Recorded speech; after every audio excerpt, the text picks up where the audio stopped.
Aquí estás, obrando en mí. Te adoraré, te adoraré. Aquí estás, moviéndote en mí. Te adoraré, te adoraré. Aquí estás, obrando en mí. Te adoraré, te adoraré. Milagroso, abres caminos, cumples promesas, luz en tinieblas, mi Dios, así eres tú. Milagroso, abres caminos, cumples promesas, luz en tinieblas, mi Dios, así eres tú. Aquí estás, sanando mi corazón. Te adoraré, te adoraré. Aquí estás, tocando mi corazón. Hoy mi corazón. Te adoraré, aquí estás, mi vida sanarás. Te adoraré. Aquí estás, mi vida tocarás. Te adoraré. Milagroso, abres camino, cumples promesas, luz en tinieblas, mi Dios, así eres tú. Milagroso, abres camino, luz en tinieblas, mi Dios, así eres tú, así eres tú, así eres tú. Solo tú, Jesús, así eres tú, así eres tú, así eres tú. Siempre tú, Jesús, así eres tú.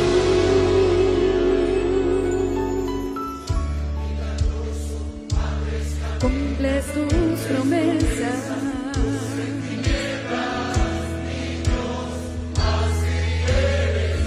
Así eres tú.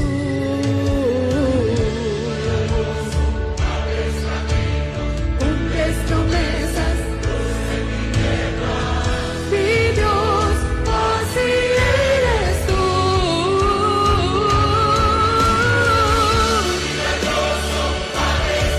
Abres camino. Mi Dios, así eres tú.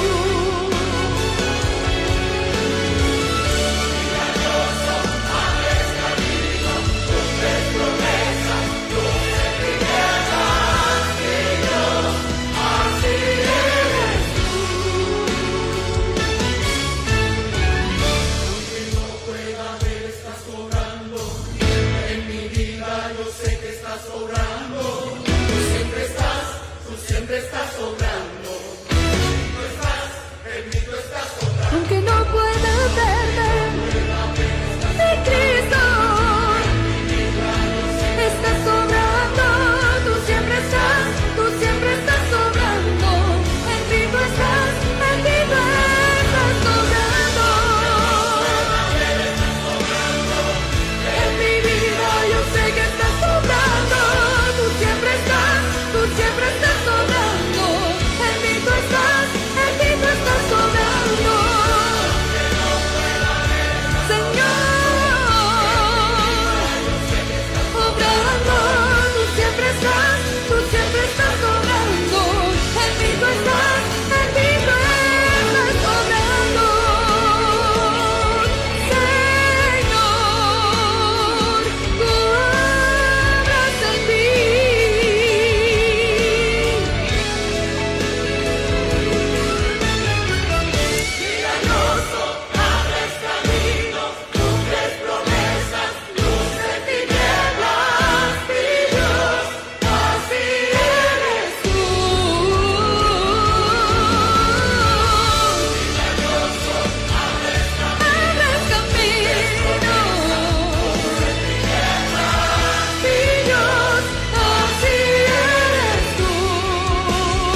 Le doy gracias a Dios por esta oportunidad que Él me da. Le doy gracias por la vida y la salud que Él me concede, por su amor, su misericordia, por la bondad que Él ha tenido conmigo. Y por esta oportunidad que Él me da de poder dirigirme a usted y a la iglesia para contar mi testimonio. Es un testimonio de fe, es un testimonio donde los invito a creer y a confiar y a tener seguridad en lo que Dios tiene preparado para su vida. Bueno, mis hermanos, quiero comenzar esto y llevarlos al año 2015, a mediados de 2015 y a principios de marzo del 2016. A mediados de 2015 sufrí una pérdida muy grande.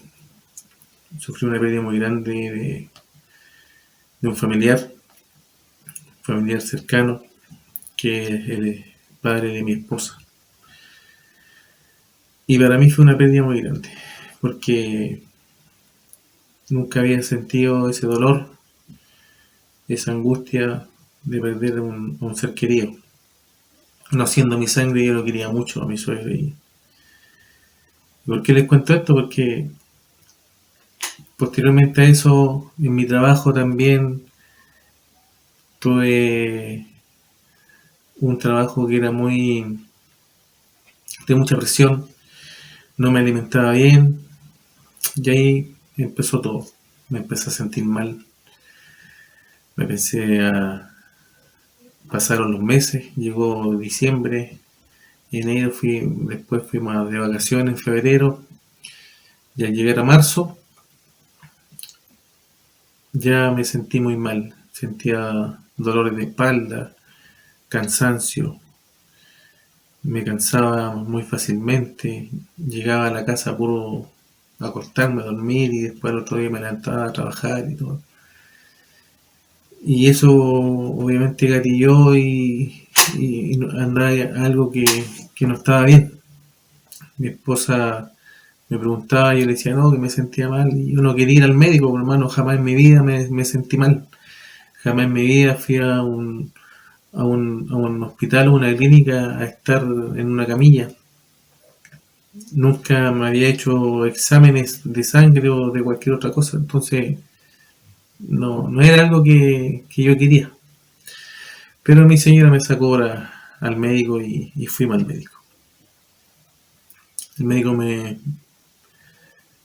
vio, me revisó, me hizo algunas preguntas y me mandó a hacer exámenes, un hemograma y algunos otros exámenes más. Y me lo hizo un día viernes, recuerdo.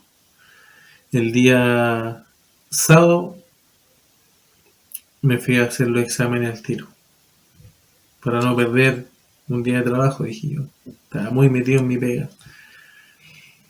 Y el día lunes llamo por teléfono que me tenía que presentar con el doctor que me atendió para que viera los exámenes porque algo no andaba bien.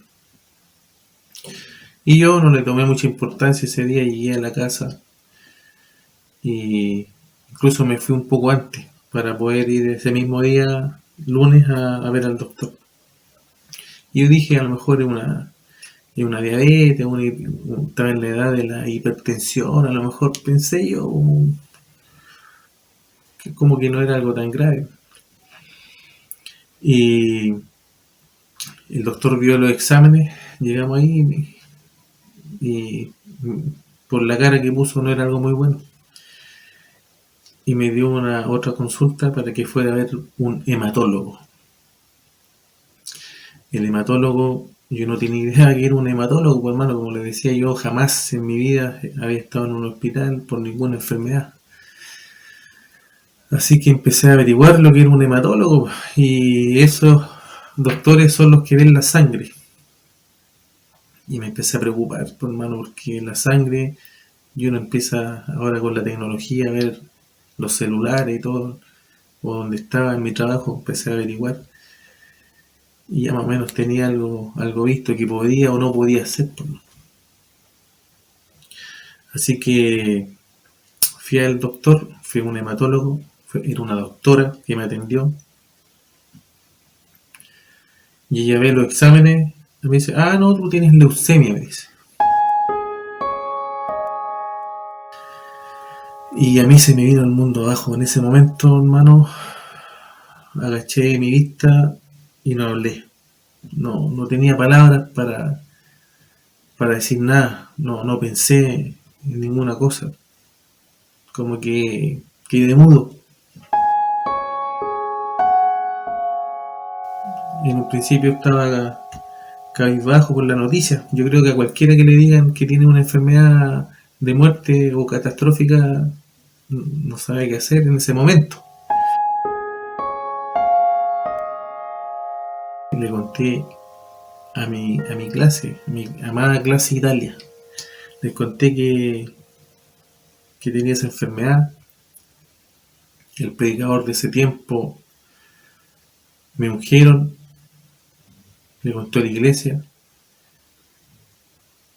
y el Señor fue conmigo en todo momento. Dios tenía todo preparado, mi hermano, todo preparado. Llegué a la clínica, me instalé, estuve con mi esposa siempre y me empezaron a hacer más exámenes. Me pinchaban todos los días, hermano, todos los días me tomaban examen. Cuando, como les dije, jamás en mi vida había visto una aguja. A ver todos los días una, en la mañana temprano me sacaban exámenes. Así que estuve un mes completo con la primera quimio que me hicieron, que fue una semana completa, 24 horas del día que pasaba esa quimio por mi cuerpo. Me pusieron un catéter primero en el cuello, después por ahí pasaban todos los medicamentos. Todo un mes, como les decía, y me fui a mi hogar. Después de esa quimio me hicieron 3 sesiones más, y que contaban de una semana que estaba en quimio y otra semana en recuperación. Después me venía a mi hogar y después tenía que volver porque me bajaban las defensas. Y así pedía sangre, hermano, porque me tenían que hacer transfusiones también. Y ahí donde mi gran clase Italia estuvo presente.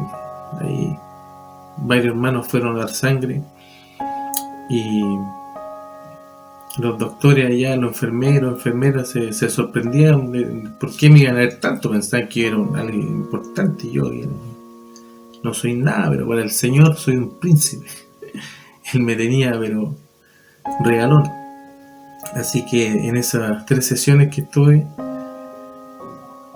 fueron más o menos 3 meses en total, hasta que pude lograr estabilizarme y poder subir mis defensas, porque subían y bajaban, entonces yo tenía que ir y volver y estar allá una semana, después otra semana acá en la casa. Entonces el proceso igual era complicado, hermano, me cansaba. Esto fue en marzo del 2016, marzo, abril, mayo, junio, estuve en remisión. Esa bonita palabra remisión, que significaba que yo ya no tenía esa enfermedad.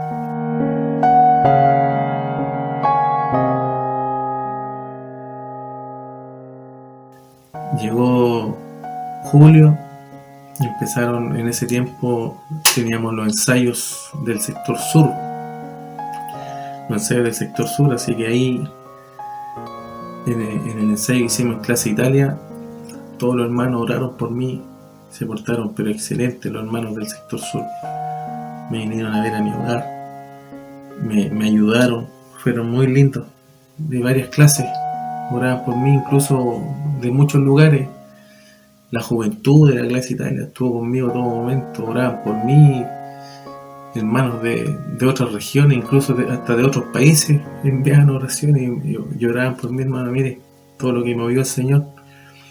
La clase Italia se unió más en oración, se unió para poder ayudarme, hicieron eventos para poder costear todas estas cosas, pues, ¿no? Y la clase, la castrina también la tengo en mi corazón porque había un hermano jefe de coro que estaba ahí que me ayudó mucho, y yo, eso no se olvida jamás. Yo jamás voy a olvidar a todos los hermanos que me iban a visitar, hermanos, que estuvieron conmigo, que me llamaban por teléfono, que me mandaban mensajes. Nunca me sentí solo, hermano, nunca me sentí solo. Siempre estuvo el Señor conmigo, por intermedio de mi hermano. Y ahí empecé a controlarme mes a mes. Todos los meses me estaba controlando desde esa fecha. Pasó un año hasta 2017, cuando ya me dijeron que para poder sellar este tratamiento yo me tenía que hacer un trasplante.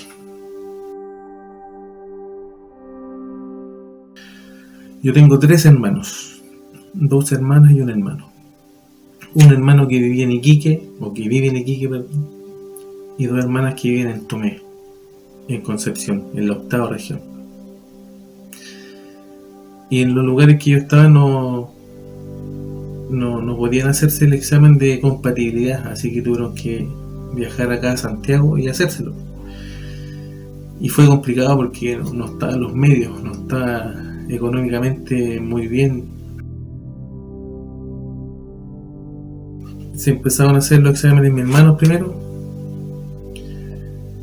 y después me lo tenía que hacer yo, y yo no tenía dinero para hacérmelo porque no es muy barato el examen de compatibilidad, y lo hacían en un solo lugar acá en Santiago. Y uno igual tiene amistad en la misma iglesia, y le pedí a una hermana que me ayudara y ella accedió y me dijo: toma, hermano, aquí tiene mi tarjeta. Me dio hasta la clave. Pero el Señor me sorprendió. El Señor me sorprendió ese mismo día que la hermana me pasó la tarjeta. El Señor me sorprende y me dice, y me llama un día un hermano que vive muy cerquita de la clase Italia, que no es de la clase, él sabe quién es. No quiero dar nombre porque si no tendría que nombrar a muchos hermanos, pero él sabe quién es. Que él también estaba pasando una situación complicada, también estaba enfermito, y lo fueron a visitar los hermanos del sector sur, coristas, los jefes de coro. Y me dijo que fuera a su casa, así que fui y me tenía preparado una bendición muy grande. Lo habían ido a ver a él, y todo lo que le llevaron a él, él dijo que era para mí, que esa bendición era para mí. Y eran bolsas y bolsas de mercadería, hermano, muchas bolsas de mercadería. Yo estaba contento porque el Señor estaba ahí conmigo, se había acordado a mí, por intermedio del hermano había puesto en su corazón que eso era para mí, y yo agradecía toda esa ayuda, hermano. Pero lo más grande está en que me dijo: no, hermano, espérese. Y va y me pasa un sobre, y yo veo el sobre llegando a la casa, lo abro y ahí estaba el dinero que necesitaba, hermano, para hacerme el examen. Entonces, obviamente no ocupé la tarjeta de la hermana y le dije: no, hermana, a mí me pasó esto, muchas gracias, le di las gracias. Pero el Señor me sorprendió, le dije yo, y tengo la plata que necesito, no necesito las tarjetas. Nos hicimos el examen mis hermanos y yo, y se lo llevé al doctor que me iba a hacer el trasplante. Y ese mismo día me hice un examen que me tenía que ver mi médula cómo estaba, para seguir todos los protocolos, y aparte muchos otros exámenes más que me hice. Pero en particular el examen de compatibilidad, el doctor los ve y va donde estoy yo cuando me estaban haciendo un examen, y me dice: aquí hay algo raro, me dice, esto no me cuadra. Le dije: ¿por qué? No, me dijo, porque todos tus hermanos son compatibles y eso es muy raro. Y además me dijo, son todos full. ¿Qué significa que sean full? Que sean 100% compatibles. Y yo le dije: ¿sabe qué? Eso no es raro. para mí no es raro, le dije, porque Dios está conmigo. Y Él está conmigo y Él está preparando todo para mí. Eso le dije al doctor y el doctor me miró así como sorprendido porque como ellos no creen mucho, algunos doctores no creen en Dios. Y él era uno de esos, no creía en Dios. Le dije, es más, yo le dije, Dios va a tomar sus manos para que usted me sane a mí. Siguió el tratamiento hasta que llegó el día del trasplante. De los 3 hermanos eligieron a mi hermano, que él fue porque era hombre y era el menor también de los 3, y me hicieron el trasplante. Le sacaron la célula a mi hermano y después me la pusieron a mí. Y ese proceso no dura mucho tiempo, dura como media hora, 40 minutos. Y yo veía esa bolsa de sangre que había, que estaba concentrada con las células que le sacaron a mi hermano. El doctor estaba muy contento porque estaba bien concentrado, estaba bien buena esa sangre, decía. Y yo miraba ese tubo, esa bolsa con sangre, y decía que solo una gotita de su sangre, mi Señor, que estuviera ahí, yo voy a ser sano. Y esa era mi fe y esa era mi confianza de que el Señor estaba conmigo en ese momento. Ahí estuve un mes más, entre que me hicieron una quimio y el trasplante y después la recuperación. Un mes. Y me fueron a visitar muchos hermanos también. Yo agradezco a los hermanos que iban porque eran eternos los días, pero cuando iban se pasaban súper rápido. Me hacían exámenes todos los días también para ver cómo andaba mi médula, si generaba las células o no. Y el doctor no quería, me pasaba por la puerta y me miraba nomás, y a mí me parecía extraño. ¿Y por qué no pasa? Un día lo llamo, doctor, venga, ¿por qué? Me ve nomás y se va. Me dijo, no te quiero ni mirar porque de todo el pasillo tú soy el único que no tiene fiebre y que está súper bien. Así que me dijo que tú eres el niño de oro, me decía. Tú estás pero espectacular, así que el Señor fue conmigo en todo momento. Le dije, ve, tengo razón, yo que el Señor iba a tomar sus manos para que estuviera todo bien, y me miraba nomás. Le doy gracias al Señor porque en ese proceso, tanto en el primer proceso como en el segundo del trasplante, yo pude hablar del Señor, pude decirle a ese doctor que el Señor iba a ser conmigo y que también iba a ser con él, porque él estaba complicado con algunas cosas.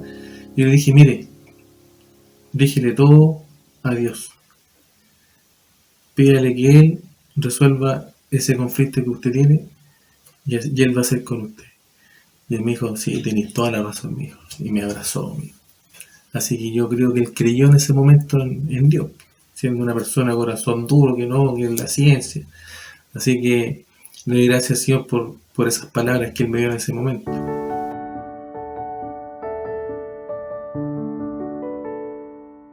Y puedo decir hoy día que los controles que eran antes diarios, después que fueron cada un mes, después cada 3 meses, ahora los tengo cada 6 meses.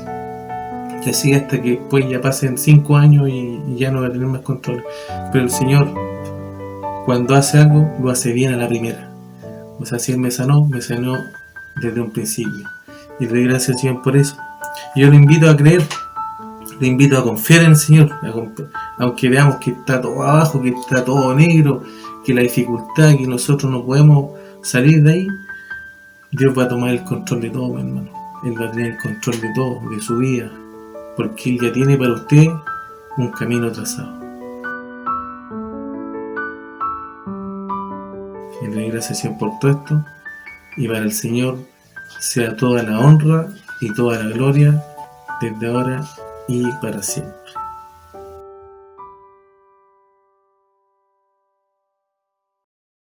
En esta hora alabo y bendigo el nombre del Señor por todo. Realmente tengo que darle las gracias al Señor, tanto por lo bueno como por lo malo que me ha tocado vivir. De todo, el Señor me ha dejado más que claro que Él es soberano. Mi Señor es sobrenatural. A este Dios yo sirvo, a un Dios sobrenatural. Con 14 años puedo decir que Dios me permitió conocerle. Ya no es que yo haya querido ir, ¿cierto? Sino que Dios me permitió entrar, digamos, a estos caminos tan benditos. A mis 14 años debo decir que empecé a conocer la verdadera vida. Dios me recogió justo en una época crítica, ¿cierto? En la adolescencia de una persona donde los deleites del mundo en ocasiones lo seducen, ¿cierto? Y se quedan allá. Se pierden muchas veces en amistades, en fiestas, en vicios. Alabo al Señor porque de eso me libró. Y lo único que yo siempre quise desde mis 14 años fue servirle al Señor. Inclusive antes, mi hermana mayor me llevaba a la iglesia cuando yo tenía cerca de 5 años. Me llevaba a mi Catamarca. Y después, por circunstancias de la vida, ¿cierto? Ella tuvo que dejar, se apartó de la iglesia. Y me acuerdo que cuando pasábamos por afuera de Gutiérrez, casi cercano a Catamarca, yo miraba y yo decía, yo aquí venía. Y ya al pasar el tiempo, y me da alegría contarlo, al pasar el tiempo pude volver y estar allí. Y yo dije, ya, y de aquí nadie me mueve. De aquí nadie me mueve porque conocí mi oasis en el desierto, conocí la fuente de vida, conocí la verdadera felicidad. Ya yo en ese tiempo pasaba un cuadro depresivo que todavía no entiendo por qué, pero recuerdo que a mi papá no le gustaba que yo fuera a la iglesia, entonces era un secreto entre mi mamá y yo. Ella me cubría la espalda y mi papá creía que yo los días domingos temprano en la mañana iba a estudiar a la casa de una compañera, cuando en realidad iba a la iglesia. Y después, con el tiempo, ya no podíamos sostener la mentira, entonces les dijimos, papá, la verdad es que yo estoy yendo a la iglesia, me hace bien, me gusta y me siento contenta. Y Dios tocó el corazón de mi papá y me dice, si te hace bien, hija, hágalo. Mientras no la estén obligando, hágalo. Y así fue. Ya no solo iba en las mañanas, sino que ya empezaba a ir en las tardes. Y en ocasiones hasta en la semanita me podía arrancar y eso para mí era victoria. Era una victoria maravillosa. Y yo dije, nunca más nadie me va a prohibir venir a la iglesia. Bueno, hasta el día en que me embaracé. El día en que me embaracé iba todo perfecto hasta una ecografía que salió alterada. Estaba en la semana 14. El doctor no le dio mayor importancia y seguimos mi vida normal. Pero ya en la semana 24 me cambié de médico porque iba a ser el que me iba a atender el parto y me dice, ¿sabes qué? No, esto no está bien. Te vas a empezar a tomar la presión todos los días, etcétera. Me dio algunas indicaciones y me dijo, te veo en un mes más. Cuando vuelvo al mes siguiente, ya estaba en la semana 29, y en la semana 29 el médico me dice, usted deja de hacer todo, me dijo, todo. Usted, ¿qué hace en estos momentos? Yo en ese tiempo estaba estudiando en la universidad y yo le dije, estoy casi en mi último año ya. Me dijo, no, usted va a congelar, usted se va a quedar en la casa y no va a salir para nada. Y yo en mi ingenuidad le digo, pero a la iglesia puedo ir. Y él me dice, no puede ir a ningún lado. Usted se tiene que quedar en la casa, tiene que evitar las emociones. Y sufrí mucho. Yo decía, no puede ser que vuelva a mis 14 años cuando me prohibían ir a la iglesia. ¿Cómo va a ser posible? Bueno, después conversando con mi mamá, mi esposo, me hicieron entender, ¿cierto? Que era necesario ausentarse porque cualquier emoción me subía la presión y podía ser catastrófico. Con mucha pena en mi corazón me quedé en casa. Estábamos en mi semana 29 y no aguanté más de 2 semanas. En la semana 31 tuve que llegar a urgencia. Estaba ya casi llegando a la semana 32 Y en urgencias me dicen qué síntomas tiene, etcétera. Y yo nada, no tengo ningún síntoma. ¿Y cómo sabe? Me dice que tiene la presión alta. Entonces yo le explico que me tomaba la presión todos los días. Y con poca credibilidad, ¿cierto? Ella me dice, ya, le voy a tomar la presión. Y efectivamente estaba con 240 y algo de presión. Y me mira y me dice, yo no sé cómo usted no está convulsionando, no le pasa nada, yo no sé cómo no tiene ni siquiera un dolor de cabeza. Yo le decía que no sentía nada, solamente era porque me tomaba la presión. Llega el médico de turno esa noche, fue un 31 de, perdón, fue un 11 de septiembre, sí. Y me dice, mira, me dijo, si tú fueras mi paciente, yo aplico cesárea de emergencia inmediatamente. Y al día siguiente llega mi doctor. Yo dije, me van a dejar tener un ratito más a mi hijo para que no salga tan prematuro y que alcancemos a madurar los pulmones, porque no había opción, digamos. Si vienen a madurar a las 36 semanitas, están perfectos ya para salir, y mi hijo tenía menos de 32 semanas. Y el doctor me dice, en un par de horas, me dijo, prepárese porque la vamos a pasar a pabellón, le vamos a extraer el feto.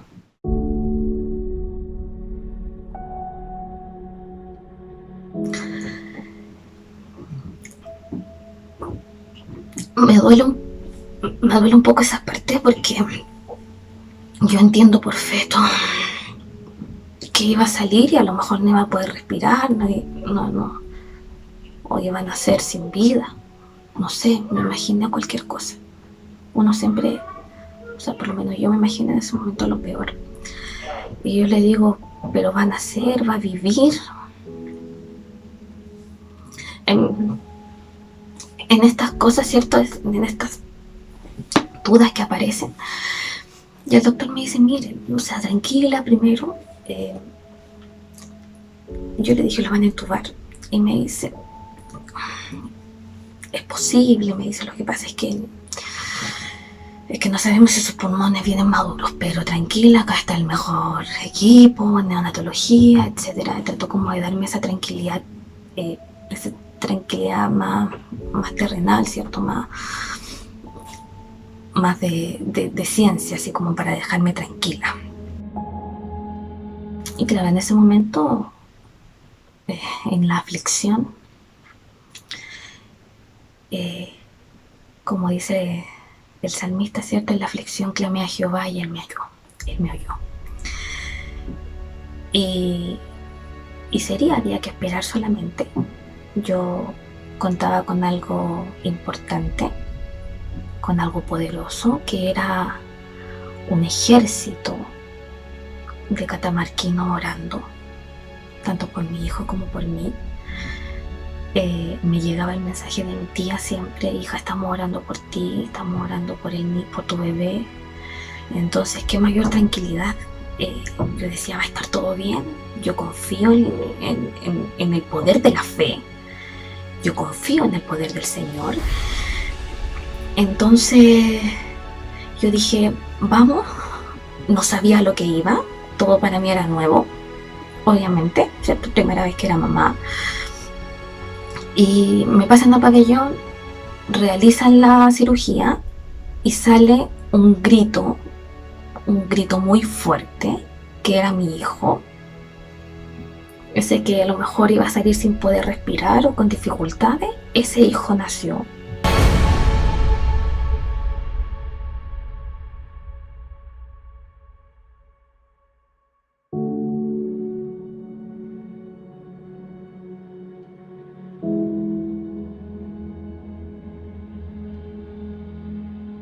Ese feto que le llamó el doctor salió muy pequeño, midió 39 centímetros. Me caía de aquí a aquí, mi hermano, se lo prometo, era de aquí a acá. Era una cosita chiquitita. Me pesó 1,350 gramos, sí. Y fue mi mayor bendición el escucharlo gritar. Porque dentro de lo poco que sé, ¿cierto?, de medicina, yo sé que mientras grite es porque está respirando. Y yo decía, no lo van a intubar, no lo van a intubar, era lo único que yo podía decir en ese momento. Se lo llevan, ¿cierto? Me dejan darle un beso en la frente y no duró ni siquiera 2 segundos y corrieron todas con el bebé. Lo limpiaron, ¿cierto? Y verificaron que estuviera respirando bien. Termina mi parto y el doctor habla con una amiga que yo tenía en ese tiempo en la clínica y que entre ellos eran bien cercanos. Y el doctor le dice, ¿sabes qué? El niño nació, ya era niño, el niño nació aleteando, pataleando y gritando, dijo. Es que yo estoy muy contento, dijo. Y yo, por supuesto, honra y gloria a mi Señor. No había otra explicación. Yo no creo que haya funcionado un corticoide, yo no creo que hubiese funcionado nada más que la misericordia del Señor. Nada más. Y con eso basta. Basta solo y exclusivamente con el haberle creído a este Dios poderoso. Es un Dios bendito, es un Dios que me llevó en brazos todo ese periodo tan crítico, porque había que dejar a Sebastián en neonatología.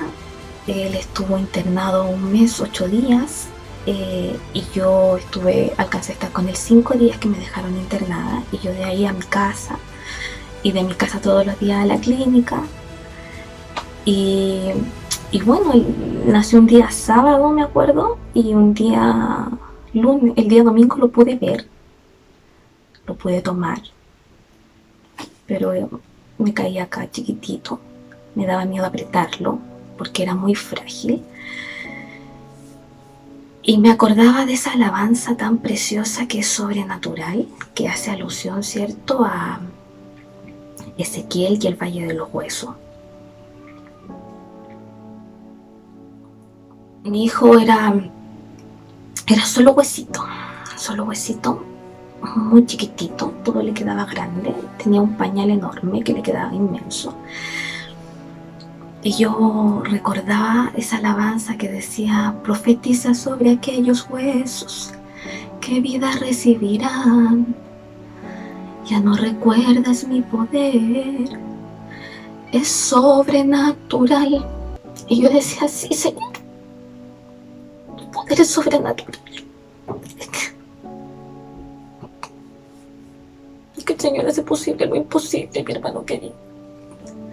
Que si nosotros tuviéramos un poquitito de fe, su palabra dice, como un grano de mostaza, veríamos maravilla. Gloria al Señor para siempre. Y no siendo digna ni siendo merecedora,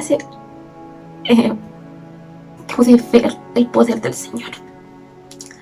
No quiero vanagloriar a mi hijo, no es eso. Pero sí, mi hermano querido, quiero decirle, mi hermana querida, que yo vengo a adorar al que hace posible que hoy día mi hijo viva. Yo vengo a adorar, a alabar y a bendecir a aquel que hizo la obra en mi hijo. Y Él es Jesucristo, el Señor. No necesito nada más para poder ser feliz, más que el Señor Jesucristo. Aquel en quien tengo mi futuro asegurado, en quien tengo confianza plena de que cualquier situación difícil que podamos estar viviendo, Él va a ser capaz de sacarnos victoriosos. Porque no le hemos creído a cualquiera, le hemos creído al más grande, no le hemos creído a cualquiera. No sé, mi hermano querido, mi hermana, en esta hora, disculpe que me haya puesto tal vez con esta emoción, pero recordar de dónde el Señor nos tomó, de dónde el Señor permitió que yo le conociera cuál es su poder. Ver tanta necesidad en neonatología y ver que por misericordia del Señor mi hijo solamente necesitaba engordar porque mi oxígeno necesitó. porque me tenían que dar una pastilla para que me pudiera bajar la leche, y esa pastilla nunca llegó. Y cuando me presenté al lactario para que me extrajeran, para que sacaran la leche, yo decía, ¿cómo me va a salir leche si no tengo esta pastilla? Y yo solamente le pedí al Señor que pudiera bendecirme con leche.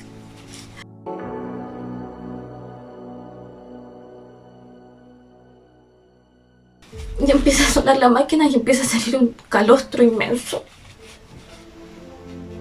Entonces,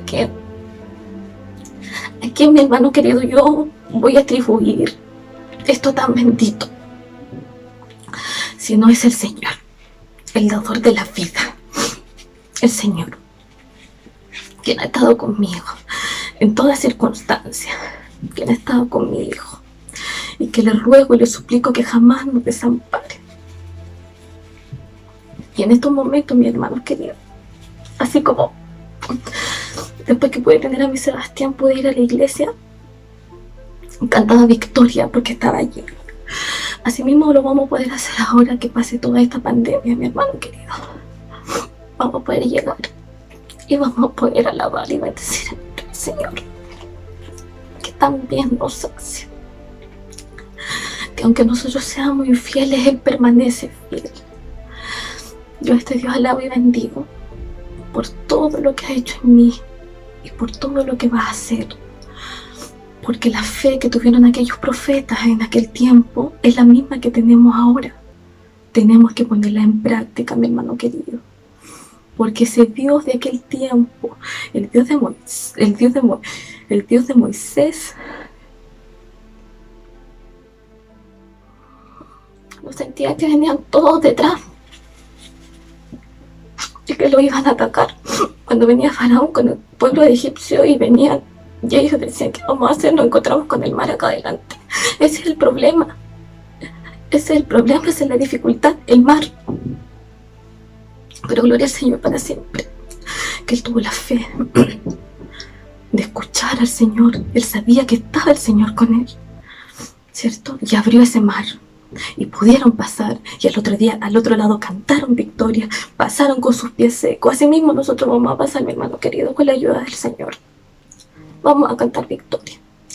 Vamos a poder contar cuán grandes cosas ha hecho el Señor con nosotros. Lo vamos a poder hacer. Confiemos en este Dios, sigamos aferrados a su bendita palabra y ponerla por obra ahora, cuando más lo necesitamos. Dios les bendiga, el Señor les guarde, y para Él que vive, solo para Él, brindo honra, gloria, desde ahora y para siempre. Amén, Señor.